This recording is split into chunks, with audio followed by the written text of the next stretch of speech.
Hello students, welcome to tutor classes commerce. This is Sunil Sharma. आप सभी का इस वीडियो सेशन में स्वागत है गाइस। अब हमारा इकोनॉमिक्स का पेपर आने वाला है टर्म 2 के लिए, तो उसकी बेटर वे से प्रेपरेशन हो सके ये वीडियो उसी के बेस पर है। तो गाइस हम पार्ट ए और पार्ट बी को कंप्लीट करेंगे टोटल, और पार्ट ए में आपको 22 मार्क्स का एग्ज़ाम आना है और पार्ट बी में आपको 18 मार्क्स का। तो अभी हम करने जा रहे हैं पार्ट ए का कुछ इंपॉर्टेंट कंसेप्ट, और सबसे पहला जो टॉपिक है वो है macro economics and circle flow of income. तो ये बेसिकली काफ़ी इंपॉर्टेंट है और इस पे से आपको बहुत सारे क्वेश्चंस आ सकते हैं। तो गाइज आगे बढ़ते हैं, और अगर आपने इस चैनल को सब्सक्राइब नहीं किया तो सब्सक्राइब कर लीजिए, क्योंकि हम यहाँ पे आपकी प्रेपरेशन करवा रहे हैं इकोनॉमिक्स, अकाउंटेंसी और बिजनेस स्टडी की बेटर वे से। तो गाइज शुरू करते हैं बिना टाइम वेस्ट किए हुए। सबसे पहला जो टॉपिक माइंड में आता है दैट इज क्या होता है, दैट इज माइक्रो इकोनॉमिक्स क्या होता है। बेसिकली मैक्रो इकोनॉमिक्स एक इंपॉर्टेंट टॉपिक है जिसके ऊपर काफ़ी क्वेश्चंस बनते हैं, और कई बार क्या होता है एक छोटी सी डेफिनेशन भी पूछी जा जाती है, उसमें स्कोप ऑफ मैक्रो इकोनॉमिक्स के बारे में पूछा जा सकता है। तो गाइज मैं बात करता हूँ मैक्रो इकोनॉमिक्स की। Macroeconomics basically that branch of economics है which deals with the aggregate और the issues related to economy as a whole. अगर हम किसी इंडिविजुअल की प्रॉब्लम्स और उसके बारे में स्टडी करते हैं तो वो आती है माइक्रो। तो अगर मैक्रो की बात करें तो मैक्रो का मतलब है इकोनॉमी एज ए होल, मतलब पूरी इकोनॉमी, मतलब हर एक देश में जितने भी पर्सन्स हैं उनकी एग्रीगेट डिमांड और सप्लाई के बारे में स्टडी करना, दैट इज अंडर कंसिडर किया जाता है मैक्रो इकोनॉमिक्स के अंदर। तो बात आती है नेक्स्ट आती है कि scope of the macro economics क्या है। तो बेसिकली स्कोप की बात करें तो स्कोप का मतलब होता है कि इसके दायरे में क्या क्या आता है, क्या ये काम करती है मैक्रो इकोनॉमिक्स के अंदर, हम स्टडी क्या करते हैं, तो बेसिकली हेल्प कैसे करती है। तो अगर बात करें यहाँ पे पॉइंट्स लिखे हुए हैं, it helps in the policy formulation of A government. किसी भी गवर्नमेंट की पॉलिसी जो है बेसिकली मैक्रो इकोनॉमिक्स से बिल्ड की जाती है। क्यों? क्योंकि मैक्रो इकोनॉमिक्स का मतलब ही हमने यहाँ पे पढ़ा कि ये issues related to economy as a whole, पूरी इकोनॉमी के इश्यूज को ये स्टडी किया जाता है मैक्रो के अंदर। तो इसलिए पूरी इकोनॉमी के इश्यूज को सॉल्व करने के लिए जो पॉलिसीज बनती हैं गवर्नमेंट की तरफ से, वो इसका स्कोप आ जाता है। नेक्स्ट आता है it provides basis for the micro economics.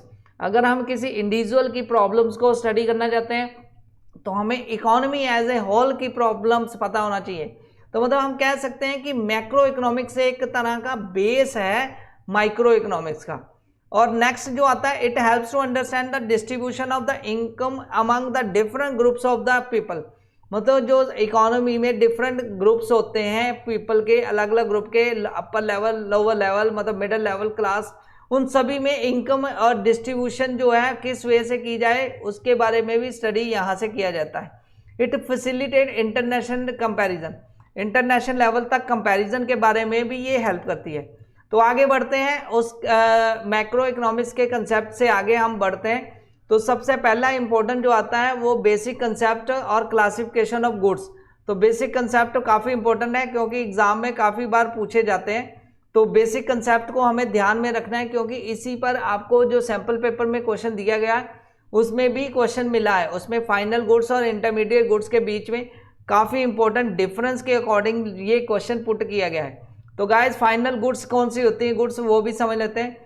Final goods basically those goods होती हैं which are have cross the boundary line of production, मतलब जो बाउंड्री लाइन ऑफ प्रोडक्शन को क्रॉस कर चुके हैं, मतलब जिनको प्रोड्यूस कर दिया गया है, यानी कि जिनको बना दिया गया है, जो फाइनल यूजर के काम आती हैं।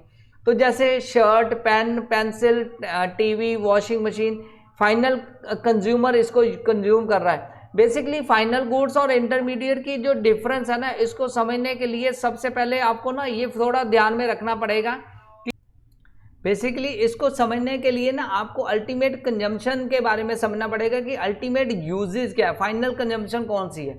तो यहाँ पे डेफिनेशन भी लिखी हुई है कि जो फाइनल गुड्स होती है बेसिकली यहाँ पे लिखा हुआ है final goods are those which are use for final consumption.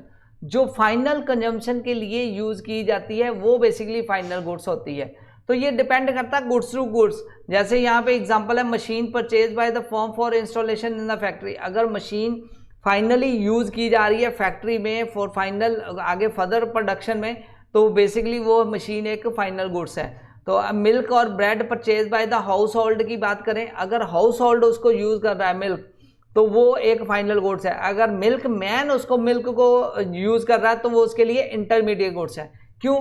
क्योंकि इंटरमीडिएट जो होती है सिंगल यूज प्रोड्यूसर गुड्स होती है, और जो goods which are the purchase during the year by the firm for another production के लिए भी यूज़ की जाती है, वो भी इंटरमीडिएट गुड्स होती है। जहाँ जिनको रीसेल के लिए या प्रोडक्शन और रीसेल के लिए यूज़ किया जाए वो भी इंटरमीडिएट गुड्स होती है। अगर मोबाइल फ़ोन की बात करें तो अगर मोबाइल फ़ोन एक अल्टीमेट कस्टमर यूज़ कर रहा है, अगर मैं यूज़ कर रहा हूँ मोबाइल फ़ोन तो वो मेरे लिए फाइनल गुड्स है। और अगर वो डीलर जो है सेल कर रहा है, सेल बेचने के लिए मोबाइल फ़ोन परचेज़ किया है उसने, तो वो मोबाइल फ़ोन डीलर के पॉइंट ऑफ व्यू से इंटरमीडिएट गुड्स बन जाती है।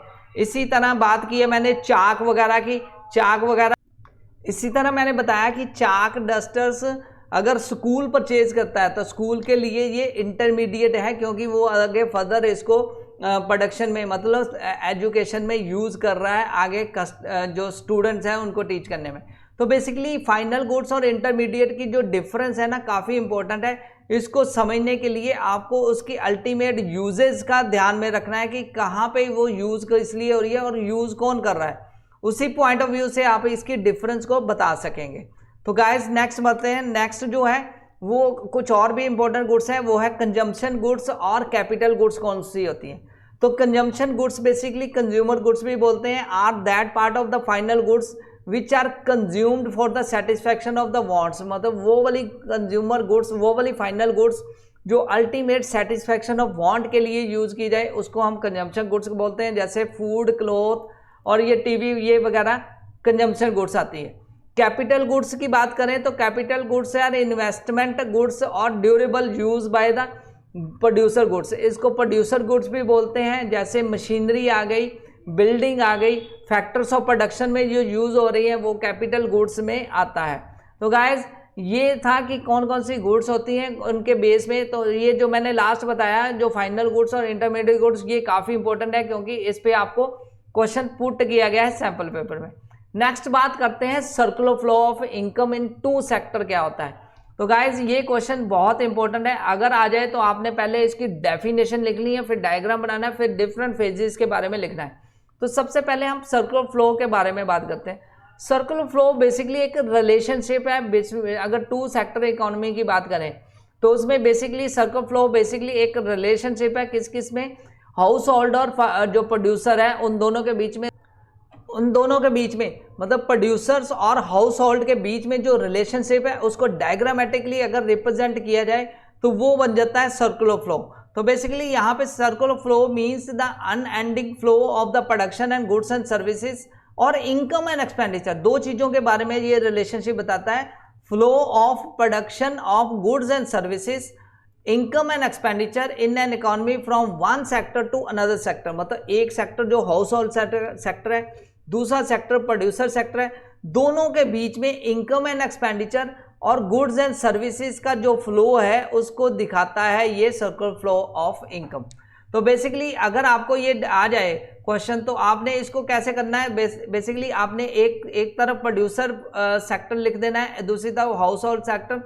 तो प्रोड्यूसर सेक्टर और हाउस होल्ड सेक्टर ये डायग्राम भी बनाना बहुत ईजी है। देखो अब यहाँ पे प्रोड्यूसर सेक्टर क्या कह रहा है कि प्रोड्यूसर कहता है कि हाउस होल्ड कहता है कि आपने मुझे क्या दिया, प्रोड्यूसर को क्वेश्चन पुट करता है कि आपने मुझे क्या दिया। तो प्रोड्यूसर मैंने आपको, हाउस होल्ड सेक्टर कहता है कि मैंने आपको फैक्टर्स ऑफ प्रोडक्शन दिए, यानी लैंड, लेबर, ये सारी चीज़ें प्रोवाइड की। तो एरो आपने हाउस होल्ड सेक्टर ने जो क्वेश्चन पुट किया उसकी तरफ से आपने ड्रॉ कर देना है प्रोड्यूसर की तरफ। अब प्रोड्यूसर इसके जवाब में कहता है कि मैंने आपको क्या दिया, मैंने आपको गुड्स एंड सर्विसेज दी। तो अगर उन्होंने कहा है कि आपने लैंड लेबर दिया तो मैंने गुड्स एंड सर्विसेज दी, उसके अलावा लैंड लेबर के बदले में मैंने आपको रेंट दिया, लेबर दी तो मैंने वेजेस दिया। ये प्रोड्यूसर सेक्टर आपको रिवर्स में हाउस होल्ड सेक्टर को बता रहा है। हाउस होल्ड सेक्टर ने क्वेश्चन पुट किया था कि मैंने लैंड लेबर आपको प्रोड्यूस की, यानी रियल फ्लो मेरी तरफ से आया। तो आपकी तरफ से क्या आया, तो उसने कहा कि मेरी तरफ से मनी की फॉर्म में आपकी तरफ फ्लो आया है। वो कौन सा फ्लो है कि मैंने पेमेंट के रूप में आपको रेंट दिया है, लैंड के लिए, और लेबर के लिए मैंने वेजेस दिया है और इंटरेस्ट दिया है, जो भी आपने कैपिटल वगैरह मुझे प्रोवाइड की। तो इस तरह दोनों के बीच में इंटरेक्शन जो है वो दिखाता है किसके बारे में, गुड्स एंड सर्विसेज और इनकम एंड एक्सपेंडिचर की जो रिलेशनशिप डेवलप करता है वो है circular flow of income. Secondly एक इसको ऐसे भी रिप्रेजेंट कर सकते हैं, अब प्रोड्यूसर पूछता है कि मैंने आपको गुड्स एंड सर्विसेज प्रोवाइड की, आपने मुझे क्या दिया, तो वो हाउस होल्ड सेक्टर कहता है कि मैंने आपको फैक्टर मार्केट दी, मैंने मतलब कंजम्पशन और एक्सपेंडिचर के रूप में मैंने आपको मनी का फ्लो दिया। तो बेसिकली इन दोनों के बीच में जो रिलेशनशिप है उसको अगर रिप्रेजेंट किया जाए, यहाँ पे डायग्रामेटिकली रिप्रेजेंट किया गया है, that is circular flow of income. तो मतलब इसमें अगर बात करें तो लैंड लेबर ये बेसिकली रियल फ्लो है, गुड्स एंड सर्विसेज ये रियल फ्लो है, रियल फ्लो को फिजिकल फ्लो भी बोलते हैं। और मनी का फ्लो क्या होता है, जिसमें मनी एक्सचेंज होता है, मॉनेटरी फ्लो होता है, consumption expenditures, rent, wages, interest, profit, ये बेसिकली मनी फ्लो है। तो सर्कुलर फ्लो पे अगर आपको क्वेश्चन आ जाए तो गाइज आपने ये डायग्राम है प्लस डेफिनेशन लिख के आपने इसको प्रॉपरली एक्सप्लेन कर देना है, तो आपका ये क्वेश्चन इजी वे से बन जाएगा। नेक्स्ट आपने इसके फेजेस के बारे में भी बता देना है कि सर्कुलर फ्लो इनकम में बेसिकली 2 सेक्टर में 3 फेजेस होते हैं। कौन कौन से फेजेस होते हैं, production phase, production phase basically in this phase the firms produce goods and services with the help of factor services. जो फैक्टर्स ऑफ प्रोडक्शन से अवेलेबल है प्रोड्यूसर के पास, तो प्रोडक्शन फेज में वो गुड्स एंड सर्विसेज प्रोड्यूस करता है। Income phase this phase involves the flow of factor income, इसमें फैक्टर इनकम का फ्लो है जिसमें rent, wages, interest, profit firm जो हाउस होल्ड को फ्लो करती है। तो अभी मैंने जैसे डायग्रामेटिकली दिखाया कि डायग्राम के फॉर्म में कैसे मनी फ्लो होता है जब लेबर, रेंट और जब लैंड जो लेबर है उसको यूज किया जाता है हाउस होल्ड की सेक्टर की तरफ से, तो उसके बदले में जो प्रोड्यूसर सेक्टर है वो क्या करता है, वो इनकम देता है उसको, इनकम वेजेस के रूप में, नेट, इंटरेस्ट, प्रॉफिट और रेंट के रूप में, तो दैट इज इनकम फ्लो। तो नेक्स्ट बात करते हैं expenditure flow. Basically expenditure flow में बेसिकली बात होती है जिसमें income received by the factor of production is spent in the goods and services produced by the firm. तो बेसिकली ये 3 तरह के आपने जो फेजेस हैं, आप स्क्रीनशॉट भी ले सकते हैं, तो इन इसके नोट्स आपने बना लेने हैं। ये ही नोट्स आपने, चाहे आप इन्हीं को स्क्रीनशॉट लेके यूज कर सकते हैं। तो ये आपने बताना है 3 फेजेस होते हैं सर्कुलर फ्लो में। काफ़ी इंपॉर्टेंट क्वेश्चन है, इसके पूछे जाने के चांसेस बहुत ज़्यादा है। तो आगे बढ़ते हैं। नेक्स्ट जो इंपॉर्टेंट क्वेश्चन है इंटरमीडिएट गुड्स और फाइनल गुड्स, ये तो डेफिनेटली पूछा जाएगा। थोड़ा सा मैंने बोला कि यहाँ पे और डिटेल में आपको एक्सप्लेन कर दूं सो दैट कि आपका जो प्रेपरेशन बेटर वे से हो सके। तो गाइज यहाँ पे इस वाले क्वेश्चन में आपको क्वेश्चन पुट किया जा सकता है, तो यहाँ पे डिफरेंस है, स्क्रीनशॉट ले सकते हैं। पहले इंटरमीडिएट गुड्स की बात करते हैं। These goods remain with in the boundaries of line of production, ये मैंने अभी बताया। तो ये boundary of line of production के अंदर अंदर रहती है ये इंटरमीडिएट गुड्स, मतलब अभी फाइनली प्रोड्यूस नहीं की गई, अभी प्रोडक्शन के ड्यूरिंग द प्रोडक्शन यूज की जा रही है। फाइनल गुड्स की बात करें, ये outside boundary of line of production से आती है। नेक्स्ट बात करें तो दीज गुड्स इंटरमीडिएट गुड्स में be use as the raw material, basically ये रॉ मटेरियल होता है जो फर्दर प्रोडक्शन में यूज किया जाता है। Final goods are not use as the raw material because ये अल्टीमेट प्रोड्यूस हो चुकी होती है during the accounting period. Third point की बात करें तो दीज गुड्स में बी रीसोल्ड, ये दोबारा बेची जा सकती है। Final goods are not resold by the firm for the profit during the accounting period, ये रीसेल नहीं होती, फाइनली ये कंज्यूमर के पास पहुंच जाती है, कंज्यूमर इसको कंज्यूम कर लेता है। तो value is yet to be added for these goods, intermediate में अभी भी वैल्यू ऐड करनी है, लेकिन value is not added, not to be added these good, final goods में वैल्यू नहीं ऐड की जाती।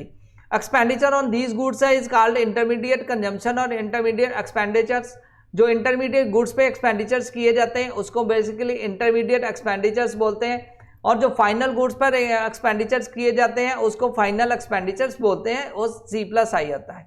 तो गाइस इसके बाद जो इंपॉर्टेंट कंसेप्ट आता है that is stock and flow का। बहुत बार ये क्वेश्चन भी पुट किया गया है, जहाँ इसको ये जो क्वेश्चन इस तरह से भी आता है, कई बार ये क्वेश्चंस कुछ कंसेप्ट बेस भी आता है। मैं अभी आपको बताऊंगा किस तरह कंसेप्ट बेस ये इंटरमीडिएट गुड्स और फाइनल गुड्स का क्वेश्चन बनेगा और स्टॉक और फ्लो का कंसेप्ट बेस जो क्वेश्चन बनेगा। तो गाइस यहाँ पे स्टॉक और फ्लो की पहले डेफिनेशन को देख लेते हैं, दोनों की डिफरेंस को।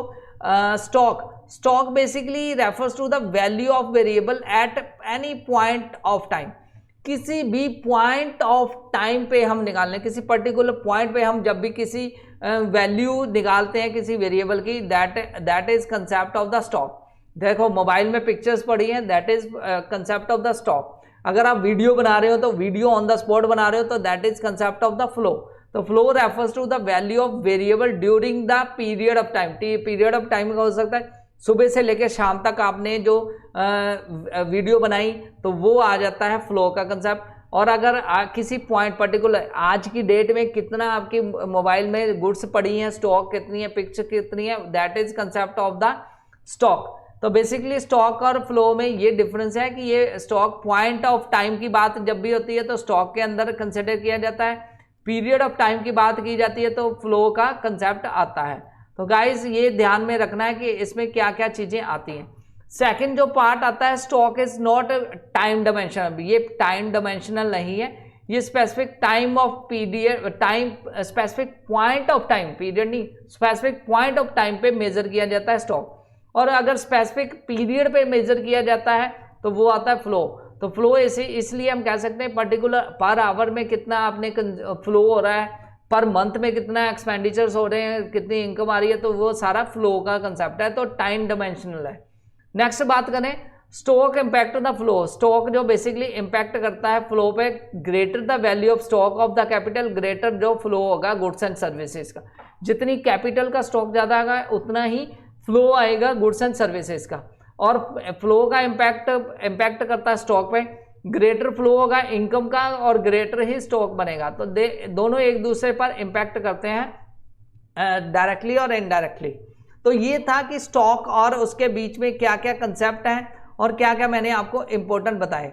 अब मैं बात करता हूं कि कौन कौन से और इम्पोर्टेंट क्वेश्चंस बनते हैं इस जो स्टॉक एंड फ्लो की बात की मैंने, और जो मैंने आपको इंटरमीडिएट गुड्स और फाइनल गुड्स की बात की, तो उसमें कैसे कैसे क्वेश्चंस बनेंगे उसको भी देख लेते।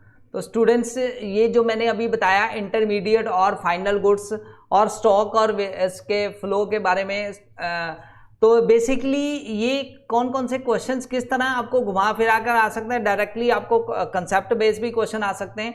तो अभी स्क्रीन पर एक क्वेश्चन है, ये देख लेते हैं। तो इस क्वेश्चन में देखो कैसे इस तरह का क्वेश्चन आएगा वो देख लेते हैं। सबसे पहले क्वेश्चन दिया हुआ, giving the reason classify the following into the intermediate goods और फाइनल गुड्स। आपने इंटरमीडिएट गुड्स और फाइनल गुड्स के रूप में इसको डिफरेंशिएट करना है। तो बेसिकली फर्स्ट क्वेश्चन आया है curtain cloth purchase by house hold. आपको डायरेक्टली डिफरेंस भी पूछा जा सकता है, जहाँ इस तरह क्वेश्चन भी पूछा जाएगा कि curtain cloth purchase by house hold, house hold ने कर्टन का क्लॉथ परचेज किया, तो क्या वो इंटरमीडिएट गुड्स है या फाइनल गुड्स है, कैसे, अगर वो इंटरमीडिएट है तो क्यों, अगर फाइनल है तो क्यों।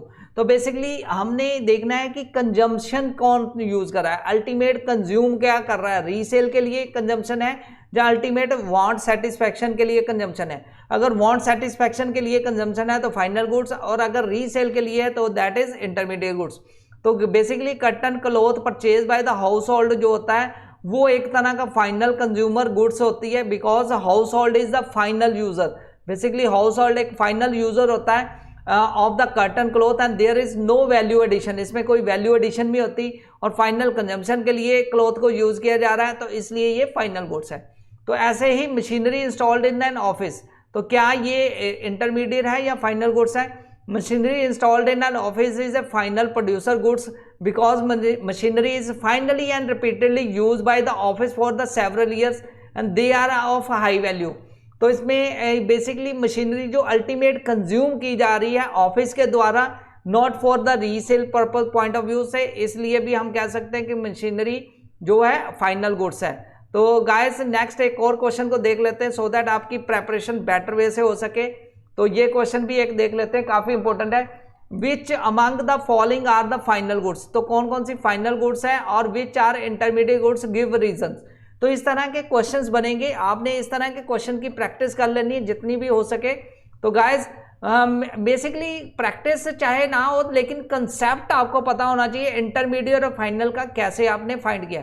तो मैंने अभी बताया सेटिस्फैक्शन ऑफ वांट और अल्टीमेट कंजम्पशन के लिए फाइनल गुड्स, और रीसेल के लिए जो होती है जहाँ फर्दर प्रोडक्शन के लिए जो यूज की जाती गुड्स वो दैट इज इंटरमीडिएट गुड्स।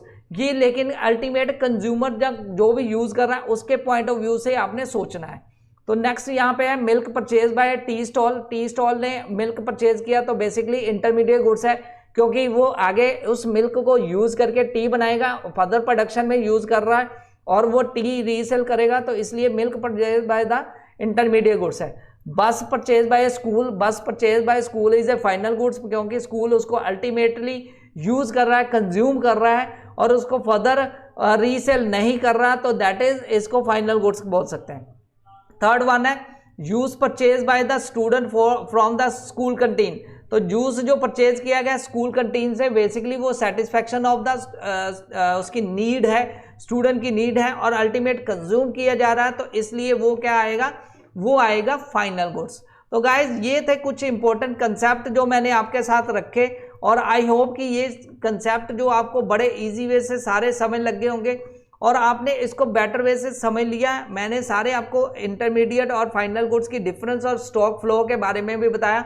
तो आज का सेशन यहीं पे क्लोज करते हैं। नेक्स्ट वीडियो में हम नेशनल इनकम के ऊपर कुछ मोस्ट इंपॉर्टेंट कंसेप्ट करेंगे और उसके साथ ही हम न्यूमेरिकल को भी फोकस करेंगे सो दैट आपकी प्रेपरेशन बेटर वे से हो सके। Thanks a lot for watching this video guys. फिर मिलूंगा नेक्स्ट वीडियो में। Take care, bye.